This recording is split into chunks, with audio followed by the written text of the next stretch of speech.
भगवान देवाधिदेव महादेव घरदानी त्रिकालदर्शी कैलाशी अविनाशी भगवान शिव जो संपूर्ण जगत का कल्याण करने वाले हैं, ऐसे देवाधिदेव महादेव शिवलिंग के स्वरूप में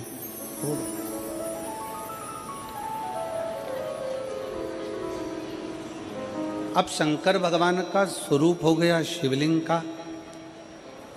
पार्वती मैया उनको उठा ली हाथ में।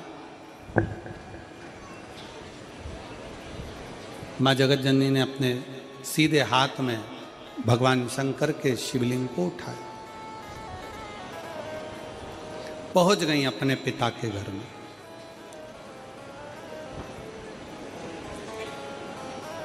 और जैसे ही पार्वती मैया पिता के घर में गई, आवाज लगाई, माता के कानों में सूचना पहुंची।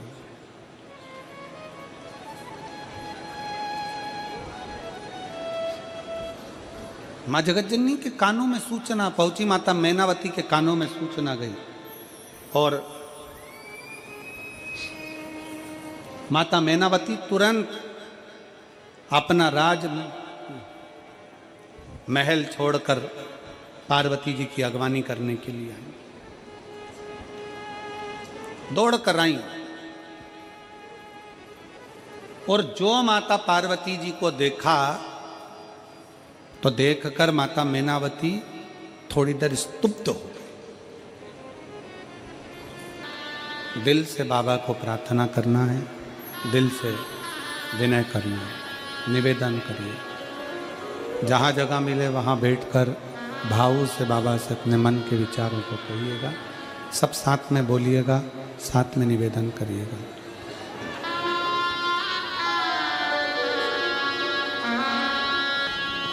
श्री शिवाय नमस्तुभ्यं। श्री शिवाय नमस्तुभ्यं।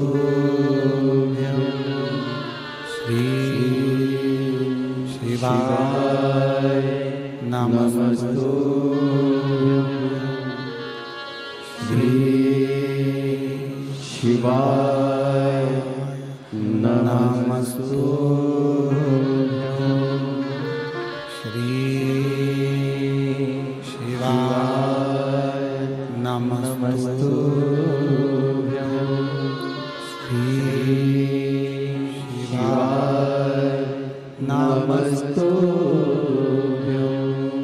भोला सब दुख काटो मारा, ओ भोला सब दुख काटो मारा। शिव शंकर जपो तेरी माला, भोले बाबा जपो तेरी माला। भोला सब दुख काटो मारा, ओ भोला सब दुख काटो मारा। वेश है मंगल मंगलकारी, वेश है मंगल मंगलकारी। शमशान निवासी हमारा, शमशान निवासी हमारा। ओ भोला सब दुख काटो मारा, ओ भोला सब दुख काटो मारा।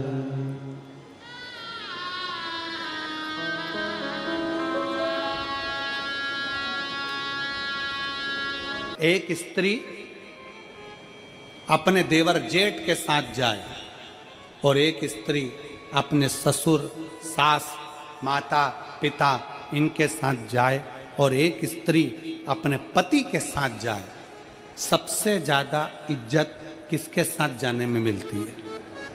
जम के बोलिएगा जरा, जम के बोलो जरा, जम के।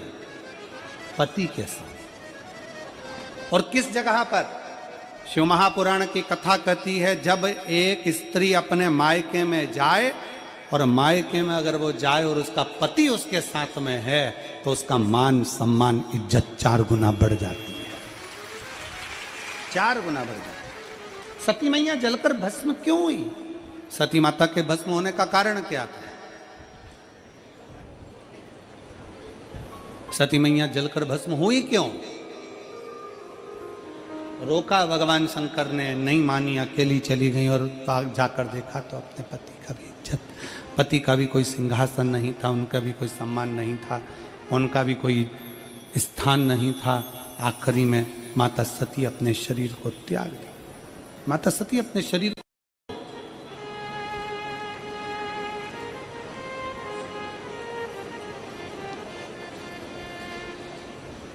मैनावती स्तुब्ध हैं, एकदम मैनावती देखकर स्तुब्ध हो गई कि मैंने, पार्वती तो आई पर पार्वती भगवान शंकर को साथ लेकर नहीं है। पहली बार तो पार्वती जी आई हैं मेरे मायके में, अपने पिता के घर में पार्वती जी आई, वो शंकर के बिना आ गई, शिव के बिना आ गई, अकेली आ गई। स्तुब्ध है माता। क्यों? किस लिए? शिव महापुराण की कथा कहती है, भगवान शंकर का चरित्र कहता है, शिव तत्व कहता है, माता पार्वती जी शंकर भगवान को शिवलिंग के रूप में इसलिए लेकर आई थी।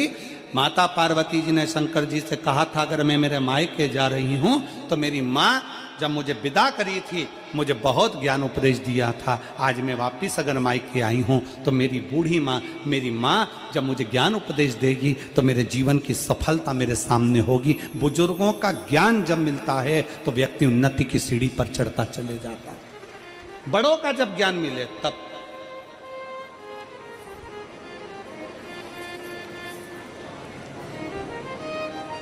जब बुजुर्गों का कोई तजुर्बा मिले, ज्ञान मिले तो उन्नति की सीढ़ी पर चढ़ता चले जाता।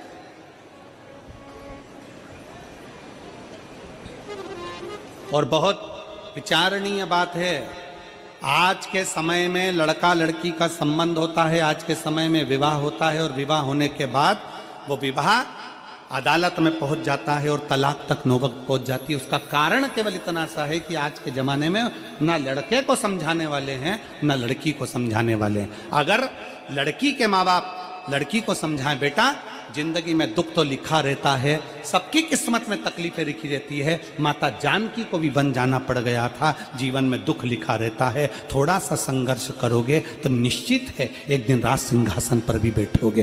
थोड़ा सा संघर्ष। लड़के को भी समझाया जाए, बेटा जिंदगी में सब तरह का भाव आता है, कोई का स्वभाव कैसा रहता है, कोई का स्वभाव कैसा रहता है, ये तो सब चलता रहता है, थोड़ा अपना स्वभाव को नरम बनो। और है कठिन, बहुत कठिन है। दुनिया के 3 काम सबसे कठिन है। पहला, हाथी को धक्का मारना। दूसरा, मच्छर के पैर की मालिश करना। और तीसरा, शादी के बाद मुस्कुराना। ये दुनिया के सबसे कठिन काम है। ये 3 दुनिया के सबसे 3 कठिन काम है। पहले नंबर का, जम के बोलो, जम के बोलो जरा, हाथी को धक्का मारना। दूसरा, मच्छर के पैर की मालिश करना। और तीसरा, शादी के बाद मुस्कुराना। कई लोग शादी के बाद मुंह ऐसा उतर जाता है जैसे बिना मंजा हुआ भगोना, बिना मंजा उतरा जाए। और शिव महापुराण की कथा कहती है, अपने चेहरे की प्रसन्नता मत जाने, कभी मत जाने दे। माता पार्वती जी की मैया मैनावती के मन में, माता मैनावती के मन में ये भाव जागृत हो गया, मैनावती के हृदय में ये भाव जागृत हो गया कि ये आखिर पार्वती अकेली कैसे है, स्तुप्त है। और दुनिया के कई लोग शंकर भगवान की अविरल भक्ति से, शिव की उपासना से, शंकर के गुणगान से स्तुप्त रह जाते। एक पत्र है कि मैं उनका कभी ऋणी नहीं, ऋण नहीं हो सकता। लाइन लिखी है, आप और हम गुनगुनाते हैं। कोई जल्दी बनता है, कोई लेट बनता है, पर बाबा को जल चढ़ाने वाला एक दिन सेठ जरूर बनता है। शिव तत्व है, शंकर ओघड़ी है। एक पत्र और है बड़ा सुंदर,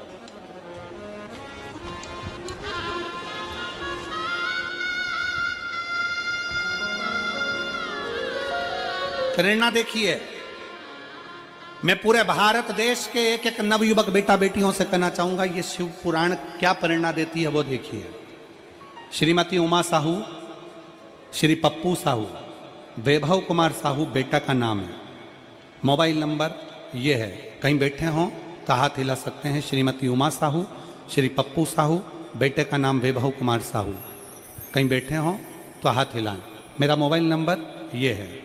धर्मनगर पचपेड़ी नाका रायपुर शिव मंदिर के पास रहती हूँ, कहीं बैठी हो तो हाथ हिला सकती हूँ। कहीं बैठी हो तो हाथ हिलाएंगे। मैं एक लोटे जल का वर्णन करना चाहती हूँ। मेरा बेटा जब 14 साल की उम्र में था तब गलत संगत में पड़ गया था। हर तरह का नशा करता था। ऐसा कोई नशा नहीं था जो मेरा बेटा नहीं करता हो। हम सभी बहुत परेशान रहते थे। गुरुदेव, मैं कभी बाबा के मंदिर नहीं जाती थी। जब रायपुर गुड़ियारी में कथा हुआ तब मैं मेरी बेटियों के कहने पर 3 दिन तक कथा सुनने पंडाल में गई। कथा के पंडाल में बैठकर केवल एक ही विनती करती थी कि 14 साल से जिसको नशे की लत लगी है, अगर तू सच्चा शंकर है तो मेरे बेटे का नशा छुड़वा दे। 3 दिन मैंने गुड़ियारी की कथा सुनी, बाबा की कथा सुनकर आ गई। पशुपतिनाथ का व्रत प्रारंभ कर दिया। व्रत का जल लेकर आती, अपने बेटे को देना प्रारंभ कर दिया और मेरे बेटे ने नशा धीरे धीरे छोड़ना। बेटा रत्ती भर भी नशा नहीं करता गुरुजी। मैं बाबा को प्रणाम करती हूँ। गुरुदेव, दूसरी बार पंडाल में कथा बैठकर सुनी। बाबा को कह कर गई, मेरे बेटे ने नशा तो छोड़ दिया, पर तू ऐसी कृपा कर दे उसकी कहीं सरकारी नौकरी लग जाए। बाबा ने ऐसी कृपा करी, मेरे बेटे का मैं जानती हूं कि नहीं लग सकती थी, पर आज मेरा बेटा अच्छी तरह से PWD कंप्यूटर ऑपरेटर के पद पर नियुक्त हो गया। मैं बाबा को प्रणाम करने के लिए आई। गुरुदेव, मेरी तकलीफें मिटी नहीं। फिर अचानक से मेरे बेटे की तबीयत जुलाई 2024 में खराब हो गई। खराब हुई, डॉक्टर को दिखाया तो डॉक्टर ने कहा इसने पूर्व में नशा करा था, इसलिए इसकी आंतें अंदर से पूरी सड़ चुकी हैं। एक बीमारी हो गई जिसको अग्नाशय पेन कियार्स कहते हैं। उस बीमारी के अंतर्गत मेरा बेटा तकलीफ में हो गया। डॉक्टर ने कह दिया इसका कोई इलाज नहीं, अंदर की आंतें पूरी बेकार हो चुकी है। बेटा रोता, करता क्या? तब मैंने बेटे से कहा, उस शंकर जी ने नशा छुड़ाया, उस शंकर जी ने नौकरी लगाई, उसके मंदिर जाना चालू कर। मेरा बेटा फिर मंदिर जाने लगा। एक बेलपत्री लाता, खाना प्रारंभ करा, शिव जी का चढ़ा जल पीने लगा। सीहोर गया, वहां का रुद्राक्ष लाकर उसको गलाकर पीने लगा। आज डॉक्टर भी आश्चर्य में है कि इसकी आंतें वापिस काम करना प्रारंभ कर दी और बेटे का शरीर ठीक हो गया। मैं शिव को नमन करती हूं। एक विश्वास, एक भरोसा,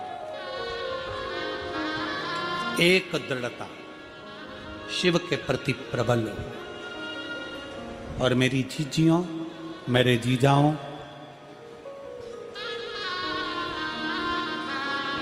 आप लोग शिव महापुराण की कथा में बैठे जरूर हो, पर एक बात कहना चाहता हूं। आरती होने के बाद जब आप यहां से उठकर जाओगे ना, अकेले नहीं जाओगे, मेरा शंकर तुम्हारे साथ तुम्हारे घर तक जाएगा। घर तक जाएगा। वो साधारण नहीं है, किसी को खाली नहीं भेजता। आ जाओ।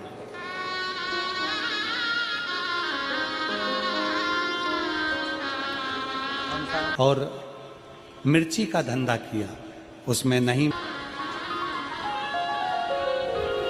जितनी कृपा शंकर भगवान की कथा कर रही है कि मां अपनी बेटी को अकेला देखकर दुखी हो गया, अकेला।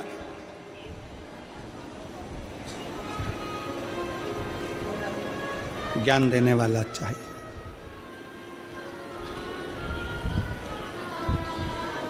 जैसे एक पिता अपनी पूरी जिंदगी अपने बच्चों के लिए लगा देता है, पूरी जिंदगी। अभी कथा में कहा था कि बाप से बढ़कर कोई अमीर नहीं हो सकता। खुद फटे कपड़े पहनता है और अपने बेटे को पढ़ाकर लिखाकर अच्छे दिलाकर उसको आगे बढ़ाता है।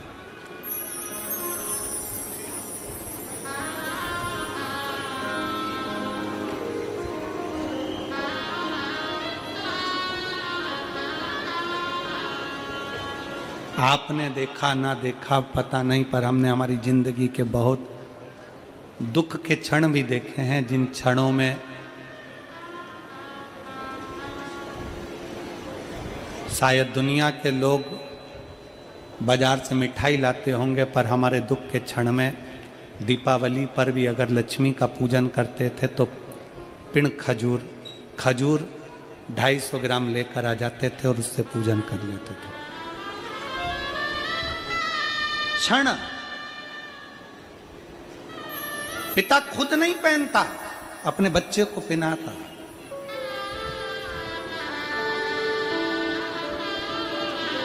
खुद साइकिल से घूमता है और पिता अपने बच्चे को 4 व्हीलर